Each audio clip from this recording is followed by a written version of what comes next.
What's up, guys? Welcome back to the channel and some more Birthright domain coverage here.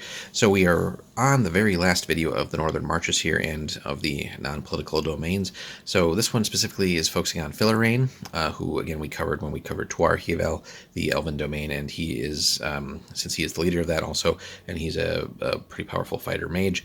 So naturally, he's going to be one of the major players to talk about here in the north. So this one is actually recommended because you can actually play Tuarhievel. So naturally, you could then roleplay the actual existing ruler, right?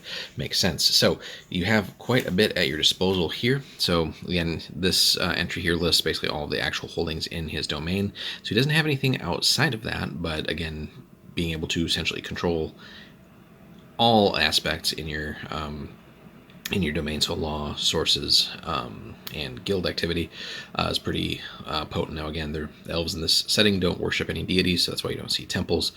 But anyway, so he's got a fair bit of regency that he generates and accumulates, so again, plenty to spend on getting your goals accomplished. Pretty sizable war chest there at 34 gold bars, so again, definitely you can spend the money that you need to on more or less what you need to get done.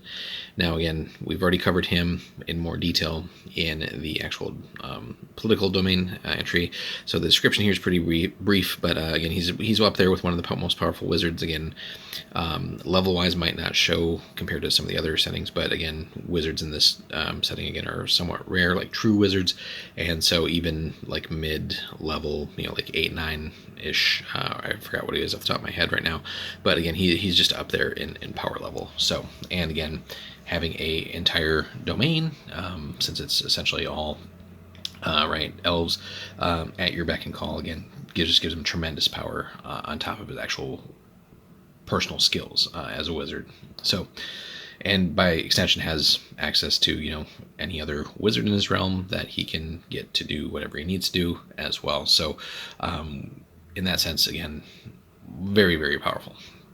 So again, as it says here, one of the strongest wizards in Anawir gives other realms no reason to fear, but as the anti-human faction in his court grows, neighboring realms might regret their proximity, and that is going to be one of the challenges you will face as a ruler, but also as the leader of your sources. So especially if any of the wizards that you do grant access to those sources or carry out deeds for you maybe goes a little too far and leads to some hunting of humans and other peoples that you're trying to at least maintain some sort of nominal relationships with, just in the event, again, that the Gorgon decides to go on a rampage. So something you're going to have to balance. Now, other mages of the north, again, some of these we've covered in bits and pieces. So again, the Gorgon, also a very formidable mage, definitely puts pretty much most of their wizards to shame in the setting, on top of being an insane level fighter.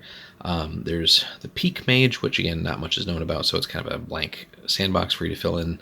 Torel Anvaras, Thors are not much is known there. Derek and Clumine Doson, again, we've covered them in a little bit when we look at Doson, but again,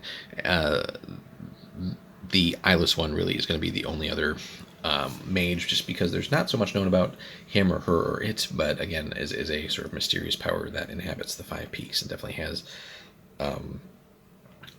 some solid level of skill as well. So, but again, that's a little bit further away compared to where Tuarhievel is at.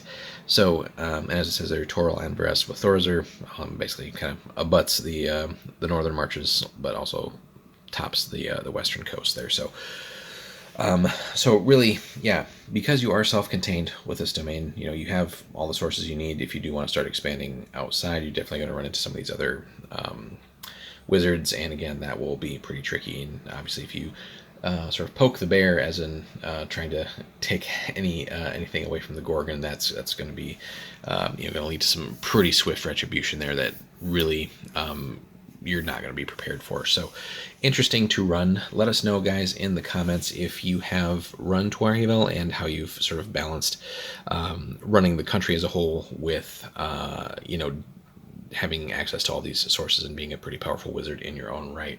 So a very powerful, again, character to run, but with many, many challenges that are in many ways also unique to this setting. So hit us up in the comments there, guys. Like and subscribe. Again, we are wrapping up now the Northern Marches.